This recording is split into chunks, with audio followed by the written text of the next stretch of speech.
Welcome to Remso Republic.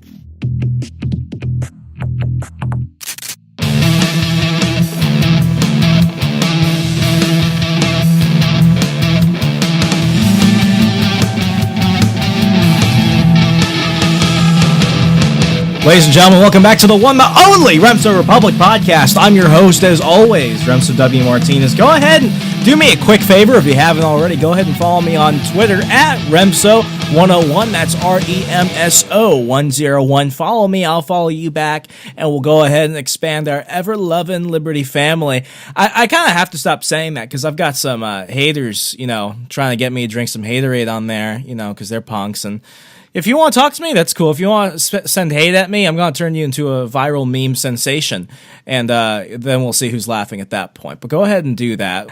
New listeners, we've got a bit of a way of life here, our own little Hakuna Matata. We've got a method to the madness, and we have a mission. The mission is definitely kind of cheesy, totally a ripoff, but you'll bear with me for a minute and learn to love it. It's making freedom fun again. That's making freedom fun again. The concepts of individual liberty, free markets, limited government, the concept that I do me, you do you, we don't use the government as a violent middleman, and we can go ahead and live our lives peacefully and prosperously. It's common sense knowledge, but radical thinking for today's progressive day and age. And I wish this was something I didn't have to constantly bring up. This was something that I didn't have to dedicate an entire episode to. I thought by now, 2018, we've transcended the madness of the lies, the slant, the misconceptions, the myths, the madness when it comes to this very topic. But, folks, when it comes to the Second Amendment, why do people keep trying to screw with it?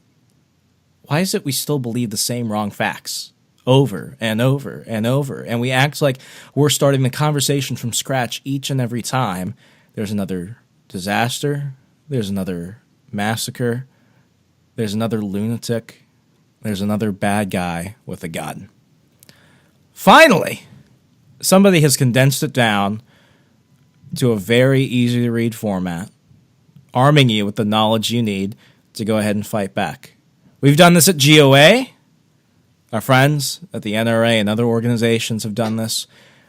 But if you want to go ahead and really not just learn a little bit, but arm yourself with the knowledge to go ahead and take on the gun-grabbing few, because there are fewer people that want this madness than you think. If you want to go ahead and go against the loudmouth gun-grabbing few, I've got a book for you. And yes, this is alliteration, not intentional. But I want to go ahead and bring on the author of Good Gun, Bad Guy 2. You've heard him on Remso Republic before. Ladies and gentlemen, Dan Wos. Dan, welcome back to the program. Great to have you on. Hey, Remso. Thanks for having me. It's always great to talk to you. How's it going? It is going great. Man, I loved the first book, Good Guy, Bad Gun. Great. I mean, Good Gun, Bad Guy. I keep trying to say it 20 million times. I'm going to keep messing it up.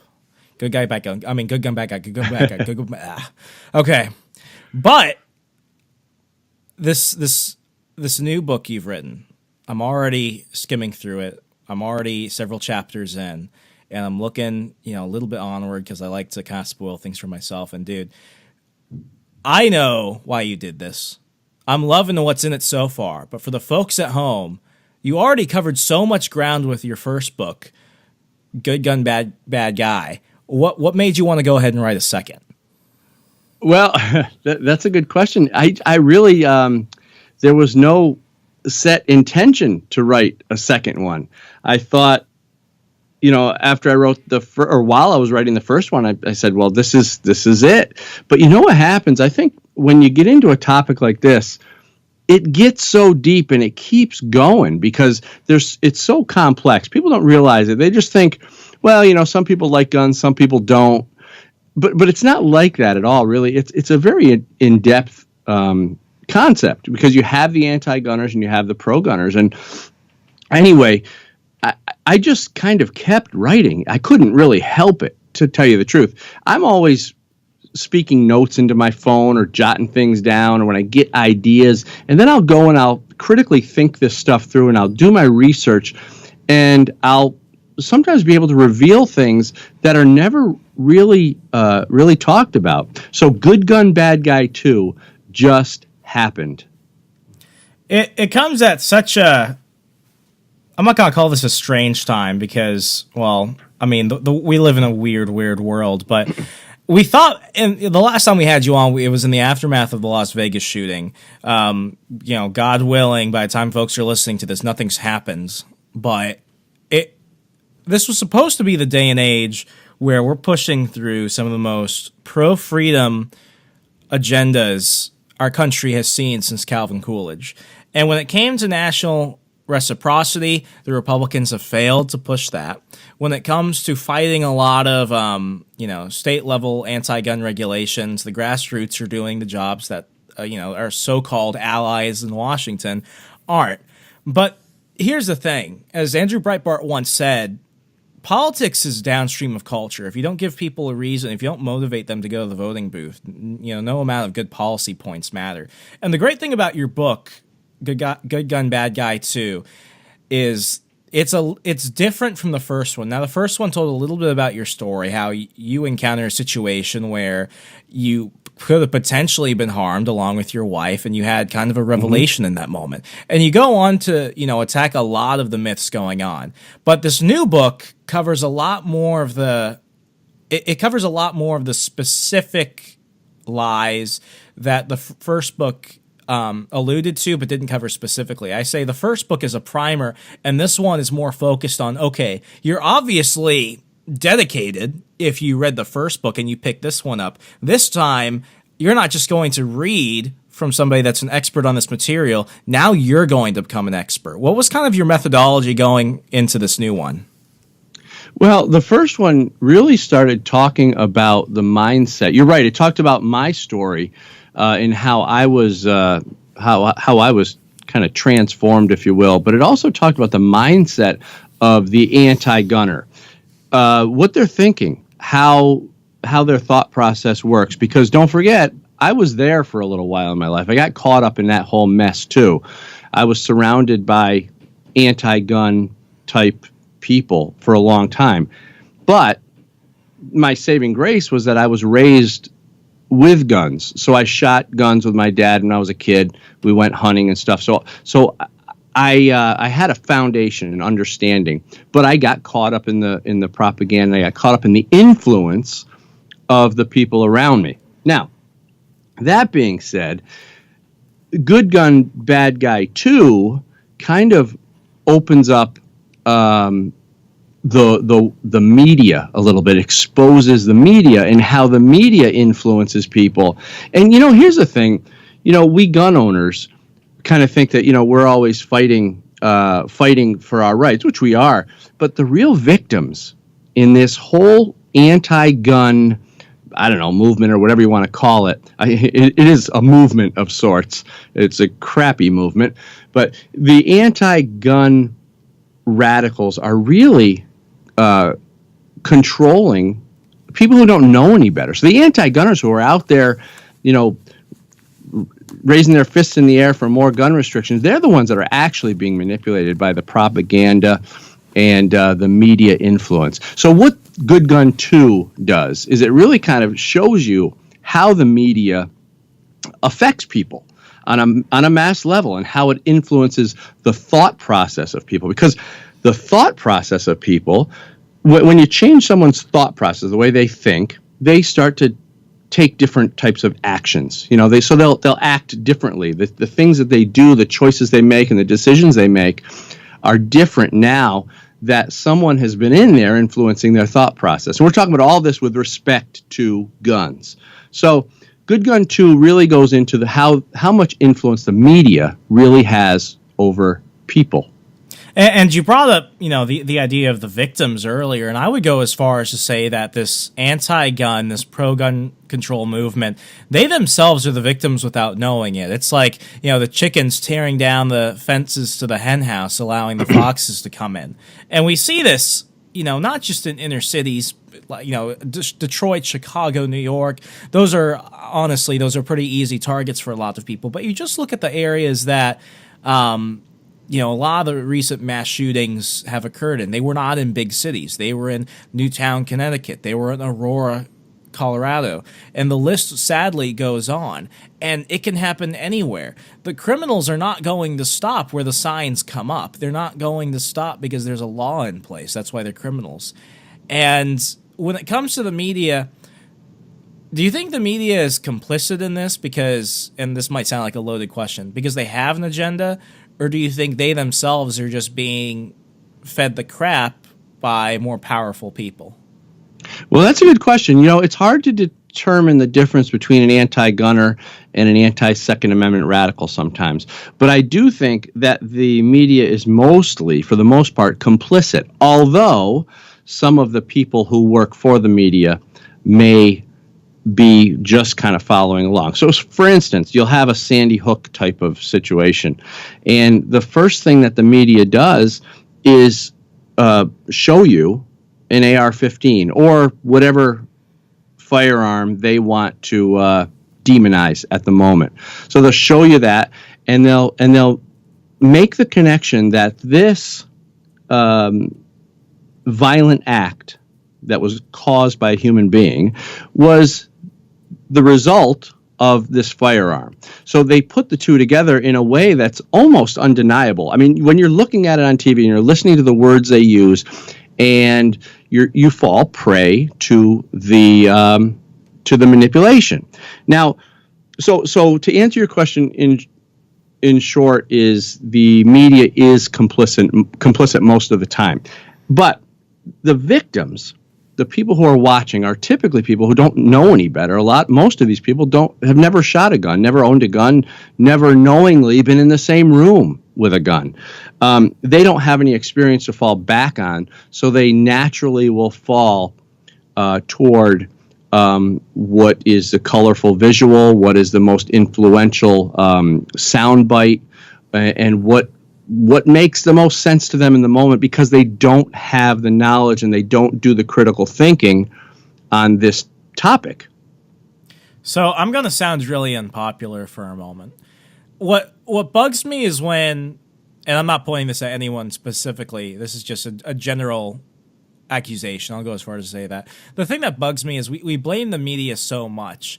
We blame them like on a daily basis, and for right reasons. What annoys me even more is that you have so many people who are conservative, even just right of censor, that, they like the idea of, concealed carrying. They like the idea of owning a firearm, but they, each time in the aftermath of a disaster or something where, tensions are flaring and feelings are high and emotions are in turmoil, they're very quick to say, okay, yeah, let's just go ahead and talk about common sense gun control, smart gun control, adult-like. Let's go ahead and talk about that way.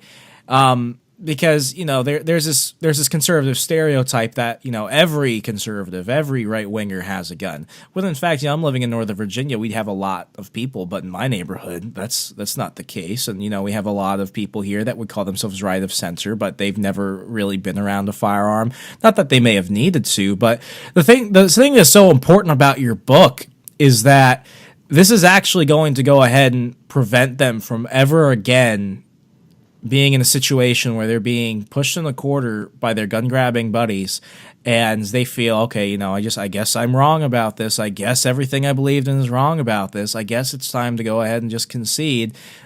After reading this book, I don't know how anyone will ever be able to look at things the same again.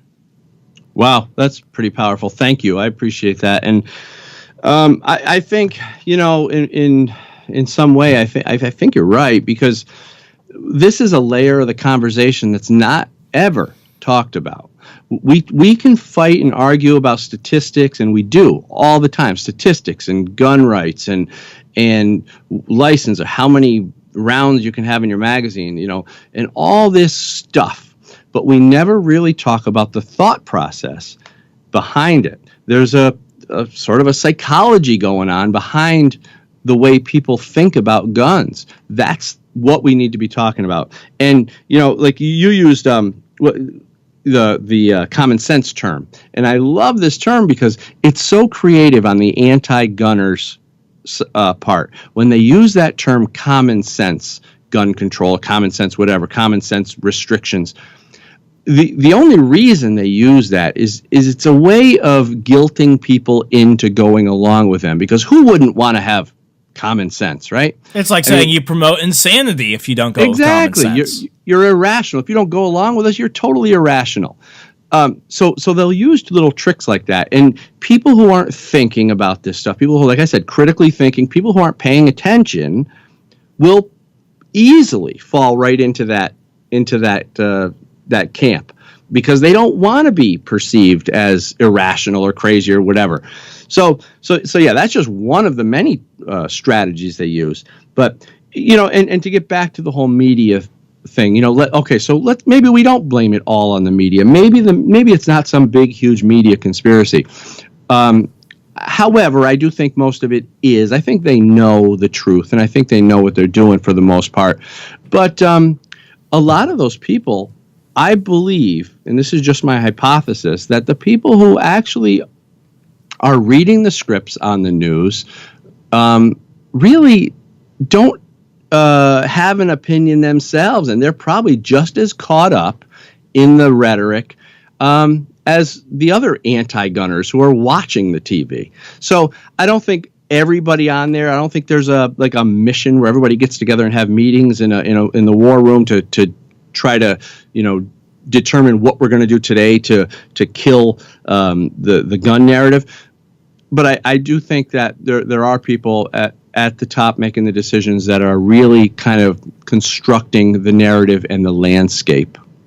I absolutely agree on that. Dan, we're going to go ahead and take our first commercial break, our only commercial break, because our Patreon people are awesome. But folks, before I do that, I want to go ahead and give a quick shout out to our sponsor this half hour. I'm not a daytime trader. I'm not an expert investor. When it comes to money, there's a lot I don't know. And in today's, fast-paced day and age, there's only so much we can focus on. Making sure we can go ahead and grow our assets is, incredibly important, but not something we might spend too much time thinking on. What if there was an easy way that you can let your money grow itself while you slept?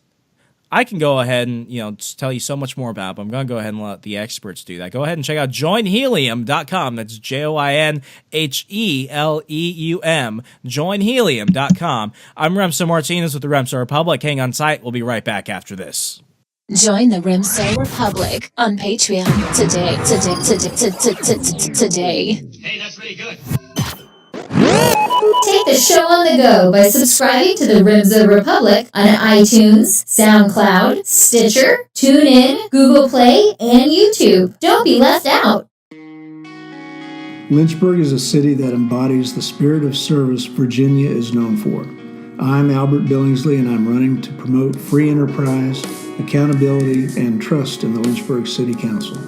Check out my website, billingsleyforlynchburg.com, and help us let Lynchburg lead the way. I'm Albert Billingsley, and I approve this message. Hello, my name is Alex Merced, and I am a libertarian. I invite you to join me in spreading the message of liberty. Come down to alexmerced.com, where you can find videos and lots of other media to help educate people about liberty and more. I've also created LearnEconomicsNow.com as a quick way to show anyone the basics about economics. Libertarian101.com, a great starting place to learn what is libertarianism, how to get involved, and how to move things forward. IntroToLiberty.com, where you can learn more about how to spread the message of liberty through positive messaging from people like myself, Larry Sharp, and Michael Pickens. And don't forget LibertarianPodcast.com, where you can find an exhaustive list of libertarian podcasts for you to enjoy. This is Alex Merced. Follow me on social media such as Facebook, Twitter, Instagram, Pinterest, and more. And thank you very much.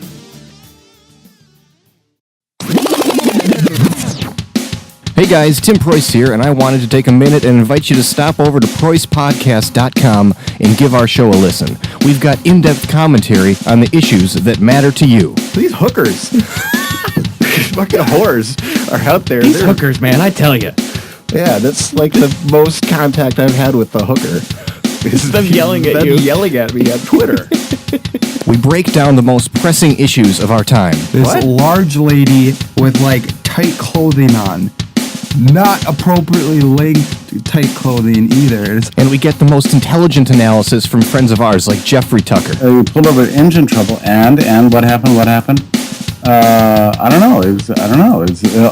Oh God! Seriously though, we love putting on a show that both entertains and educates. We're growing, and we'd be thrilled if you joined us. Check out ProycePodcast.com for more. That's PREUSS podcast.com.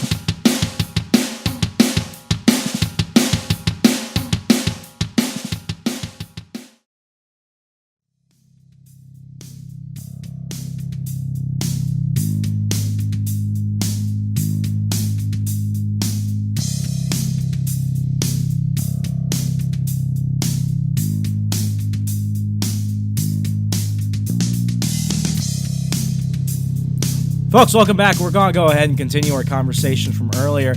Dan, I want to pivot for a second and ask more of a personal question. Sure. It's so ridiculous that people that go ahead and push this message of the truth behind the war on our right to carry, the ostracization we've seen, whether it's Dana Lash or so many others, the type of vitriol we see aimed towards organizations like the NRA, where, you know, there was that movie, what was it, Purge Election Day, where they were considered a terrorist organization. And I had to stop watching Netflix's Punisher because they basically say that every member of the NRA is a Unabomber. As you wrote your first book, and even going into the second one, did you get any type of pushback from people? I get some, but the positive reinforcement for this book has been overwhelming. So occasionally I'll get a few of the people, making the same old ridiculous, claims. And it really doesn't matter to me as much as I thought it would early on, because I understand now where they're coming from. Most of them really are desperate. They're desperate to get their narrative out. They're desperate to make their narrative the one that everybody latches onto, because they are so invested in that anti-gun narrative that they will do anything to convince people to go along with them. And the reason they do that is because the more people that can go along with their anti-gun narrative, the better and more confident they feel about their position. Now, when you're really truly confident in your position and in your beliefs, and you've done your research and you know what you believe in your stance, you don't need that recognition. And the negative doesn't necessarily affect you quite as much. So I don't know if that answered your question. I kind of went off there a little bit. Oh, it answered it. It answered it. Because it's just, I think there are a lot of really smart people out there. There are a lot of great communicators. But the biggest fear, and it's justified, I've had this, so many people I know have had to deal with this. We've done entire episodes of the show talking about the pushback you get when you go ahead and enter the civilized public square, especially of social media, that the moment they go ahead and speak up, they're going to go ahead and get pounced. And they're afraid of that. They're afraid of the backlash they can get. And the thing I keep telling people, I'm so glad that you gave the answer you gave, is if you're confident in the truth, if you know what you know is right, you have facts and reason to back it up, nothing can take you down. You'll deal with people. It might not even be that bad. And, the biggest thing is you can change minds. How many people who, and this, I think this is kind of a good follow-on to this, has anyone reached out to you who read the book originally come from the other side of this argument and say, you've been able to convince me otherwise? I don't know that I've had anybody really come out and say that. I have had some people who said things like, I really did think a little bit differently now about what you're talking about, and a lot of them will go on and say, I support I support the Second Amendment, but I still think we need some common sense gun restrictions. And at least, hey, if we're making progress with the antis, that's a good thing. They will eventually come around, because you can't live in a non-reality for too long, especially when the rest of the world is starting to see the light.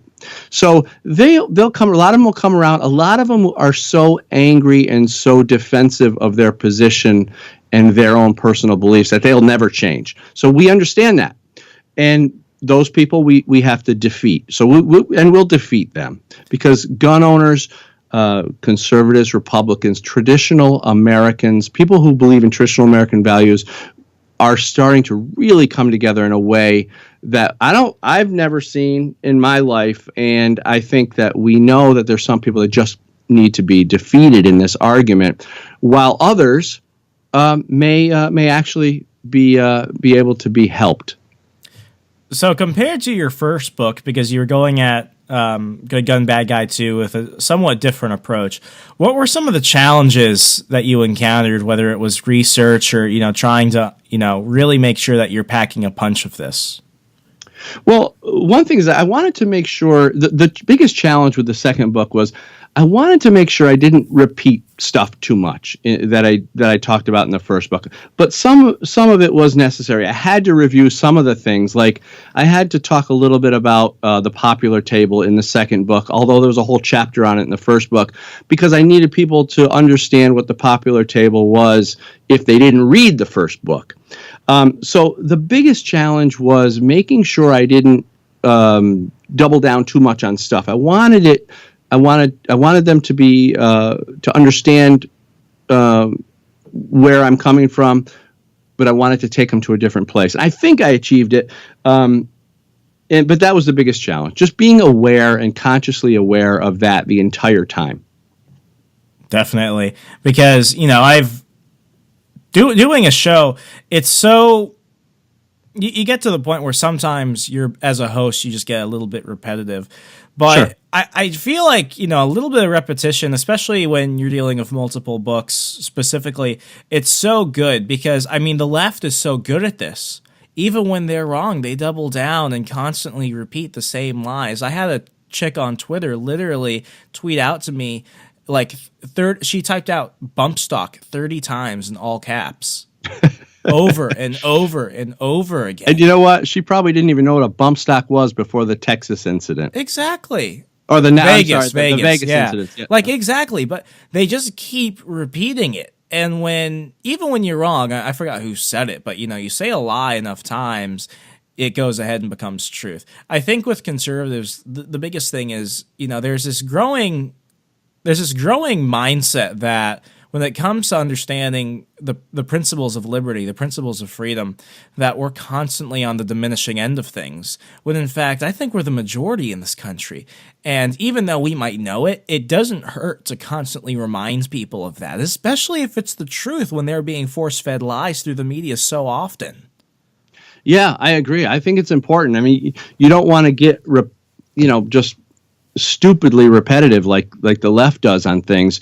But you want to keep pushing that message, because that message is important. Our country was built on certain values, and I think that there are more Americans, like you said, there are more Americans who believe and want those traditional American values, and it's an important thing. It's what makes our country so special. But we have a media that's compliant with helping this left-wing liberal progressive ideology that I believe is totally destructive to anything that is good, anything that is American, and anything that will be good for our children and grandchildren. Absolutely.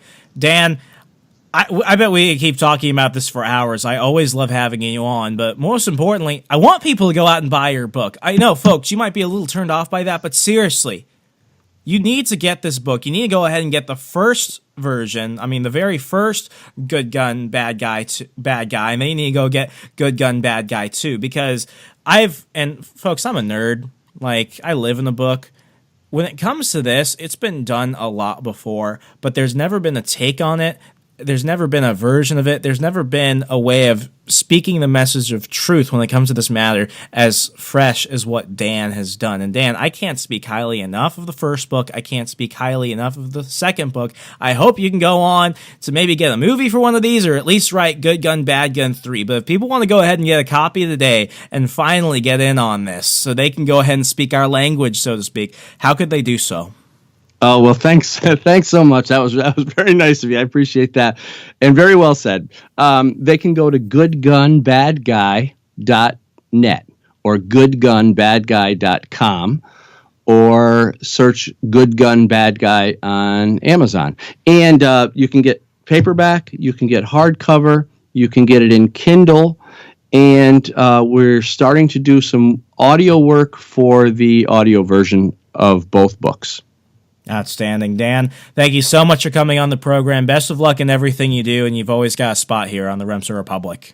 Thanks, brother. I really appreciate it, and you're doing a fantastic job, so keep up the great work, and we'll talk again real soon. Thank you. Gracias, senor. Folks, not going to keep you too long. You've got a long day ahead of you. You've got a long night ahead of you.